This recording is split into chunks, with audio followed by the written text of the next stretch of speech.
AMU کے سابق vice chancellor general ضمیر الدین شاہ کے ایودھیا تنازع پر بیان کی کئی مسلم تنظیموں نے سخت مذمت کی ہے۔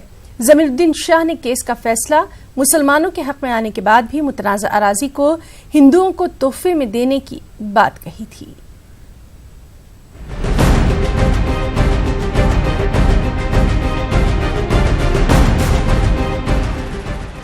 ایودھیا تنازع یعنی رام مندر بابری مسجد معاملہ ان دنوں سرخیوں میں ہے۔ بابری مسجد رام مندر تنازع سپریم کورٹ میں زیر سماعت ہے۔ چیف جسٹس آف انڈیا نے کہا ہے کہ آنے والی 17 اکتوبر تک اس اہم معاملے پر سنوائی ہوگی اور نومبر میں فیصلہ متوقع ہے۔ اس حساس معاملے پر بیانات کا سلسلہ جاری ہے۔ مسلمانوں کی تنظیم انڈین مسلمز فار پیس نے بڑا اور اہم بیان دیا ہے۔ مسلم دانشوروں کا ماننا ہے کہ اگر عدالت مسلم فریق کے حق میں فیصلہ سناتی ہے تو مسلم فریق کو چاہیے کہ وہ زمین ہندو بھائیوں کے حوالے کر دے۔ علی گڑھ مسلم یونیورسٹی کے سابق وائس چانسلر جنرل ضمیر الدین شاہ کا کہنا ہے کہ اس مسئلے کا حل نکلنا چاہیے ورنہ ہم ہمیشہ لڑتے رہیں گے۔ جو سب سے اہم مسئلہ یہ ہے وہ مسلم کمیونٹی میں یہ پرابلم یہ ہے کہ جو place of worship amendment act ہے 1991 کا وہ اتنا پاورفل نہیں ہے کہ وہ آئندہ ان حرکتوں کو روک سکے۔ تو اسٹرینتھن کرنا ہے وہ place of worship amendment act 1991، اس میں سخت سے سخت سزا ہونی چاہیے جو اس کو وائلیٹ کرے۔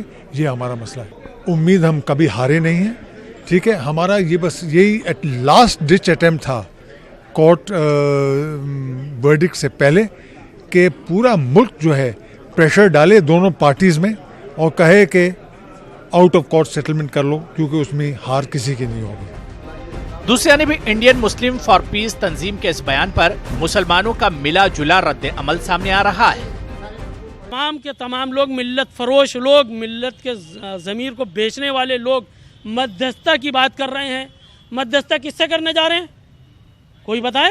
6 پچکار ہیں، 5 پچکار کہہ رہے ہیں کہ ہمیں کوئی اب میڈیشن نہیں چاہیے، تو یہ کس سے مدھستہ کرنے جا رہے ہیں؟ یہ سیدھے سیدھے بابری مسجد کے سوداگر ہیں، سودا کر رہے ہیں۔ یہ دیکھیے ضمیر الدین شاہ صاحب جو ہیں وہ فوجی ویکتی ہیں، وہ نہ تو اس کی مقدمے کی قانونی حیثیت کو سمجھ رہے ہیں اور نہ اس کی شرعی حیثیت کو سمجھ رہے ہیں۔ شاہ صاحب کو جاننا چاہیے کہ کوئی شخص وہی چیز دے سکتا ہے، گفٹ کر سکتا ہے جس کا وہ مالک ہو۔ ضمیر الدین شاہ کو شاید یہ نہیں معلوم ہے کہ وقف ایکٹ یہ کہتا ہے کہ واقف بھی اگر کسی جگہ کو مسجد کے لیے وقف کر دے تو واپس نہیں لے سکتا ہے۔ پورے بھارت کے 20 کروڑ مسلمان بابری مسجد کی زمین کے مالک نہیں ہیں۔ مسلم دانشوروں کا خیال ہے کہ اگر سپریم کورٹ کا فیصلہ مسلم فریق کے حق میں آتا ہے تو کیا اس زمین پر مسجد بنانا آسان ہوگا، یعنی مسئلہ جوں کا توں رہ جائے گا۔ ایسے میں مسلمانوں کو بڑا دل کرتے ہوئے متنازع زمین رام مندر کے لیے ہندو بھائیوں کو تحفے میں دے دینی چاہیے۔ اس سے ملک میں بھائی چارے کا ماحول قائم رہے گا اور یہ قدم گنگا جمنی تہذیب کے لیے بھی اہم ہوگا۔ Bureau report, news 18 Urdu. بے تحاشا بڑھتی آبادی پر لگام لگانے کے لیے مستحکم سرکاری پالیسی کے ساتھ ایک سخت قانون بنانے کا مطالبہ زور پکڑ رہا ہے۔ پاپولیشن کنٹرول پالیسی کے تحت 2 بچوں کا قانون بنانے کو لے کر جن سنکھیا سمادھان فاؤنڈیشن کی جانب سے آج میرٹھ سے ایک پیدل ریلی کا انعقاد کیا گیا۔ مرکزی وزیر گریراج سنگھ نے اس ریلی کو میرٹھ سے روانہ کیا۔ گریراج سنگھ کی قیادت میں یہ ریلی 13 اکتوبر کو دہلی پہنچے گی۔ اس ریلی میں ہزاروں کی تعداد میں لوگوں نے شرکت کی۔ اس موقع پر گریراج سنگھ نے ووٹ بینک کی سیاست سے الگ اس مدعے کو لے کر سبھی سے ساتھ آنے کی اپیل بھی کی۔ بھارت ایک ایسا لوکپریہ راشٹر ہے جہاں سب کی سہمتی سے ہی کوئی قانون بنے، اس لیے سڑک سے لے کے سنسد، ایسے دیش کے راجنیتک ویوستھا میں ووٹ بینک کے سوداگروں کو بھی اس میں شاملت کرنا ہوگا۔ اگر حکومت اتر پردیش کی نصابی کتابوں کو قومی یکجہتی کے نقطۂ نظر سے سیکولر بنیادوں پر استوار نہیں کیا گیا تو اتحاد کی خوشگوار فضا بھی خراب ہو جائے گی. نئی نسل کو بھی صحیح تاریخ سے واقف نہیں کروایا جا سکے گا. دینی تعلیمی کونسل کے مطابق سنجیدہ جائزے کی روشنی میں بار بار مطالبات کیے جانے کے بعد بھی ان خامیوں کو دور نہیں کیا گیا جو کہ بہت پہلے ہو جانی چاہیے تھی.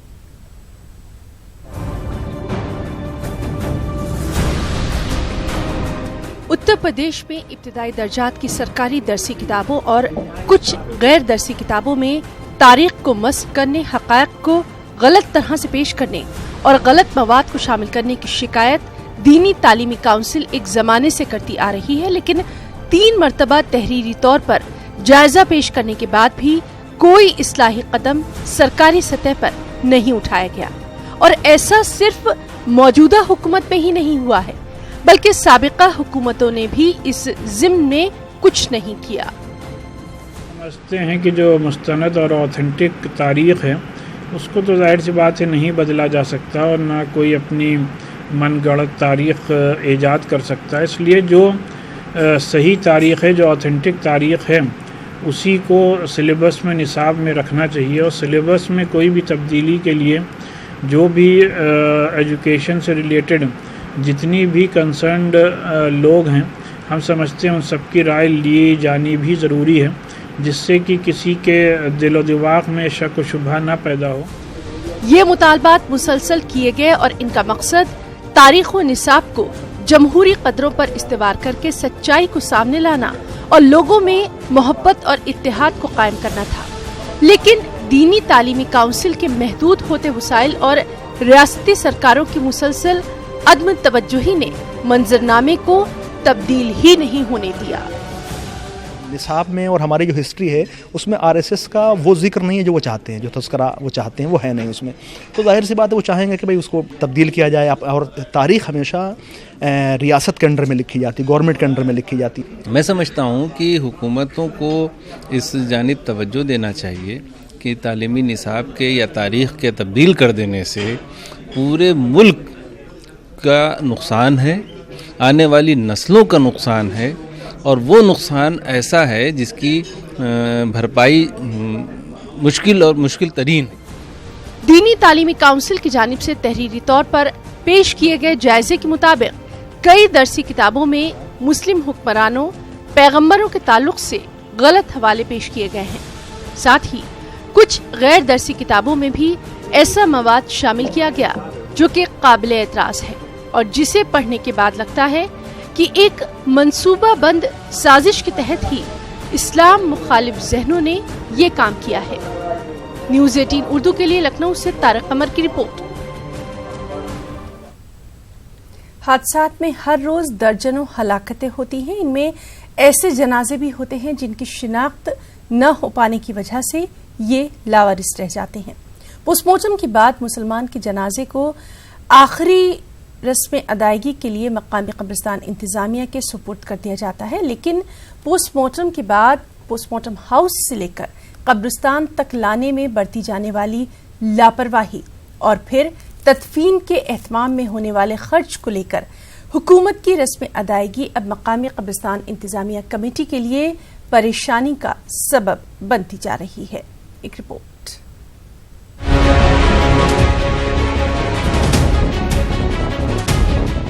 ہزاروں افراد روزانہ حادثات کا شکار ہوتے ہیں. سڑک اور دیگر حادثات میں ہلاک ہوئے افراد کی مٹی ان کے وارثان تک پہنچانا ضلع انتظامیہ کا ایک اہم فریضہ ہے. تاہم تمام ایسے لاوارث لاشیں بھی ہوتی ہیں جن کو پوسٹ مارٹم کے بعد تدفین کے لیے قبرستانوں کے سپرد کر دیا جاتا ہے. مقامی ضلع اور پولیس انتظامیہ تو لاش کو قبرستان کمیٹی کے سپرد کرنے تک اپنی ذمہ داری سمجھتے ہیں، تاہم ان لاوارث جنازوں کو سپرد خاک کرنے میں جو دشواریاں پیش آتی ہیں وہ آپ قبرستان انتظامیہ کمیٹی کے ذمہ داران کی زبانی خود سنیے. سمان جنک طریقے سے وہ نہیں آتی ہیں. رکشہ میں ایک طرف اس کا سر لٹکا ہوا ہوتا ہے اور ادھر پیر لٹکے ہوئے ہوتے ہیں، جبکہ اتنی ایمبولینس ہماری گورنمنٹ کے پاس ہے، اس سے بھی لاوارث لاشیں بھیجی جا سکتی ہیں، لیکن اس کا انتظام نہیں ہو پایا. جو آدمی مرا ہے لاوارث وہ کسی نہ کسی کا بھائی یا بیٹا یا کسی کا تو کچھ ہے. اگر وہ لوگ نہیں ہیں تو لاشوں کو تو سمان سے لانا ہی چاہیے، جس کا انتظام نہیں ہو پا رہا ہے. دوسری بات یہ ہے کہ جب پولیس والے انہیں لے کے آتے ہیں تو جو پیسہ انہیں ملتا ہے شاید میری جانکاری کے حساب سے 1500 روپے گورنمنٹ دیتی ہے، اس میں وہ 200-300 روپے تو رکشہ والے کو دے دیتے ہیں اور 1100-1200 روپے بچتے ہیں، اور 1100-1200 روپے میں کوئی جنازہ دفینہ نہیں کیا جا سکتا، کہ قبر کی کھدائی ہے، کفن ہے، نلانا ہے، تختے ہیں، اس میں تقریباً جو ہے وہ 2500-3000 ہزار روپے کی ضرورت ہوتی ہے ایک جنازہ دفن کرنے کے لیے۔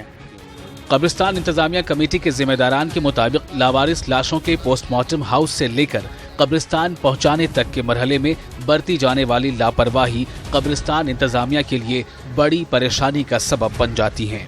ان حالات میں جنازوں کی تدفین کی ذمہ داری سماجی اور ملی تنظیموں کی مدد سے ہی انجام دی جا رہی ہے۔ لاوارث لاش سورج کنڈ جانی ہے یا بالی میں آنی ہے کہ کسی قبرستان جانی ہے تو ایمبولینس میں لاش لائی جائے تاکہ وہ احترام سے لاش پہنچ جائے، اور کچھ ایک کوشش یہ کی جانی چاہیے کہ لاشوں کو جو ہے وہ 48 گھنٹے بغیر اے سی کے میڈیکل کالج میں رکھتے ہیں، زیادہ تر لاشیں خراب ہو جاتی ہیں اور وہ اس قدر خراب حالت میں ہوتی ہیں کہ دفینہ کرنا ہی بہت مشکل کام ہے غسل کرانا۔ وہیں ذمہ دار افسران مانتے ہیں کہ زیادہ تر لاوارث لاشیں خراب حالت میں ملتی ہیں اور ایسے ہی قبرستان تک پہنچتی ہیں، اور بہت کم ایسی ہوتی ہیں جو فریش ملتی ہیں۔ اس کے علاوہ پوسٹ مارٹم کے بعد آپ کو پتہ ہی ہے کہ سب پورا آرگنز کھول کے دیکھنے پڑتے ہیں، ان کے آرگنز پریزرو کرنے پڑتے ہیں اگر موت کا کارن نہیں پتہ لگتا ہے، تو اس لیے باڈی کی تھوڑی بہت چھتی تو ہوتی ہے، لیکن وہ زیادہ تر چھتی پہلے ہی ملنے سے پہلے ہی ہو چکی ہوتی ہے۔ لاوارث لاشوں کی تدفین حکومت اور انتظامیہ کا ایک اہم فریضہ ہے، لیکن کورٹ کی سخت ہدایات کے باوجود نہ تو ان کے لانے لے جانے میں احتیاط برتی جا رہی ہے اور نہ ہی شمشان اور قبرستان انتظامیہ کمیٹی کی پریشانیوں کو دور کرنے کی کوشش کی جا رہی ہے۔ نیوز 18 اردو کے لیے میرٹھ سے تنزیر انصار کی رپورٹ۔ خبر AMU سے ہے، جہاں علی گڑھ مسلم یونیورسٹی کے طلبہ سمیت غیر سرکاری تنظیموں نے آج پرامن مارچ نکال کر حکومت ہند سے 18 سال تک کی لڑکیوں کے لیے تعلیم کو مفت کیے جانے کا مطالبہ کیا۔ اس موقع پر ایک عرضداشت بھی یونیورسٹی انتظامیہ کے ذریعے حکومت ہند کو بھیجی گئی۔ طالبات کا اس موقع پر کہنا تھا کہ سبھی یونیورسٹیز، کالجز اور اسکولز کو انفراسٹرکچر مہیا کرا کے لڑکیوں کے تعلیمی ماحول کو یقینی بنایا جائے اور لڑکیوں کی تعلیم کے PhD تک کے جملہ اخراجات کی مالی مدد مہیا کروائی جائے۔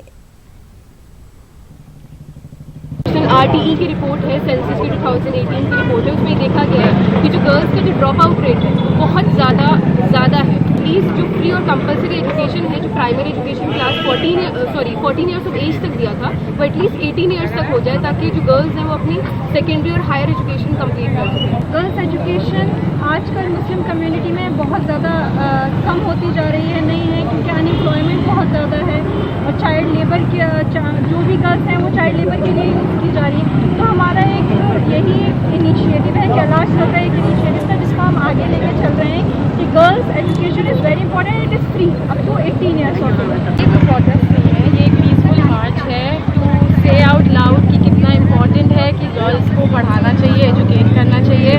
اگر آپ لوگوں کو 2004 کی سینسس کی بات میں بتاؤں تو 8.1 million girl children are out of school, ان کے پاس کوئی فیسلٹی نہیں ہے، انہیں بیسک نالج نہیں ہے۔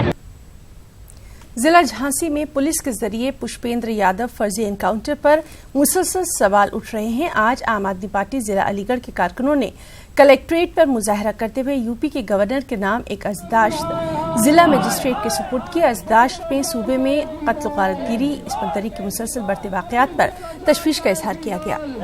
ان کا کہنا تھا کہ فرضی انکاؤنٹر کی SIT کے ذریعے تحقیقات کروائی جائے، پشپیندر یادو کے ورثہ کو 50 لاکھ روپے معاوضہ دیا جائے اور ان کے خاندان کے ایک فرد کو سرکاری نوکری بھی دی جائے۔ اس ٹائم یہ سمجھ لیجیے غنڈہ راج چل رہا ہے، قانون ویوستھا چرمرا گئی ہے، ٹوٹ چکی ہے، پولیس کا کوئی رول نہیں ہے، جس کی جو منمانی ہے وہ کر رہا ہے۔ اب اسی کیس میں دیکھ لیے، پشپیندر والے کیس میں پولیس کے اوپر ہی ایلیگیشن لگا ہے کہ انہوں نے ہی مار دیا، تو اب انصاف آپ کس سے مانگیں گے؟ قانون ویوستھا بچی نہیں ہے، پرشاسن جو ہے وہ دباؤ میں کام کر رہا ہے، ان کے جتنے بھی ودھائک ہیں، جتنے منتری ہیں، سب کے اوپر کوئی نہ کوئی خود کا کیس چل رہا ہے، چاہے وہ کسی کے اوپر ریپ کیس ہو، چاہے کے اوپر اپہرن کیس ہو، تو کس سے مانگے انصاف؟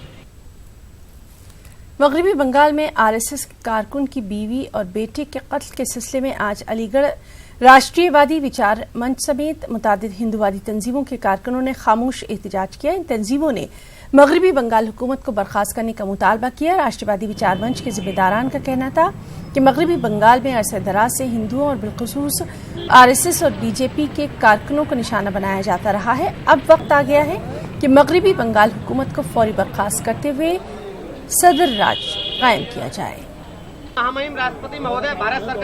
آپ دیکھ رہے ہیں پچھلے کافی سمے سے لگاتار نشانہ بنایا جا رہا ہے راشٹریہ سوئم سیوک سنگھ اور ہندو سماج کے لوگوں کا، جو راشٹرواد اور بھارت دیش کی اکھنڈتا پربھوتا کی بات کرتے ہیں۔ آپ نے گھٹنا سب کو آپ کو جانکاری میں ہی ہے، اسی گھٹنا کو لے کر ہم نے یہاں پر ایک شانتی پورن طریقے سے راشٹرپتی مہودے کے نام جاپن دیا ہے۔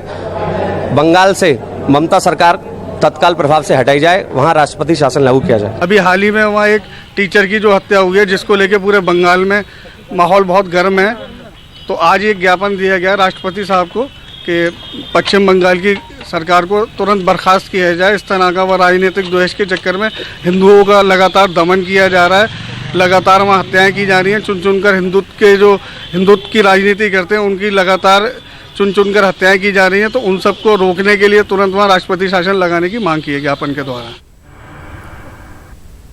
اور اب خاص بات بہار کی خبروں کی تفصیل۔ پٹنہ کے شہریوں کو سیلاب کے بعد آبی جماؤ نے بے حد پریشان کر رکھا ہے۔ امید حکومت اور انتظامیہ سے تھی، لیکن بہار میں برسر اقتدار جماعتوں کے لیڈروں اور وزیروں کا رویہ کچھ اور ہی ہے۔ وزارت شہری ترقی نے پہلے ایک لیٹر جاری کیا جس میں جانچ کے لیے کمیٹی بنانے کا اعلان کیا گیا، لیکن پھر اس کے بعد بہار کے نائب وزیر اعلیٰ سشیل مودی نے ایسی کسی بھی کمیٹی کی تشکیل سے ہی انکار کر دیا۔ بس پھر کیا تھا؟ بعد میں شہری ترقی کے وزیر سریش شرما کے سر بھی بدل گئے۔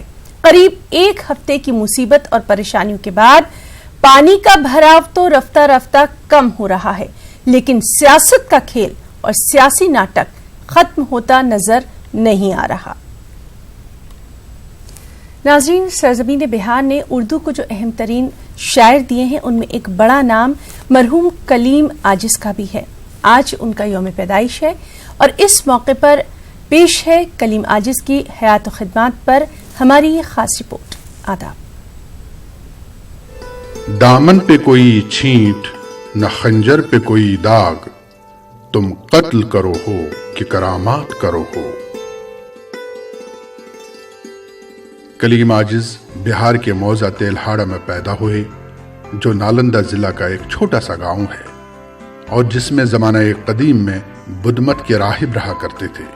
ان کی پیدائش کا سال کچھ تذکروں میں 1920، کچھ میں 1926 اور اسکول ریکارڈ میں 1924 ملتا ہے، لیکن یوم پیدائش سبھی جگہ 11 اکتوبر پایا جاتا ہے۔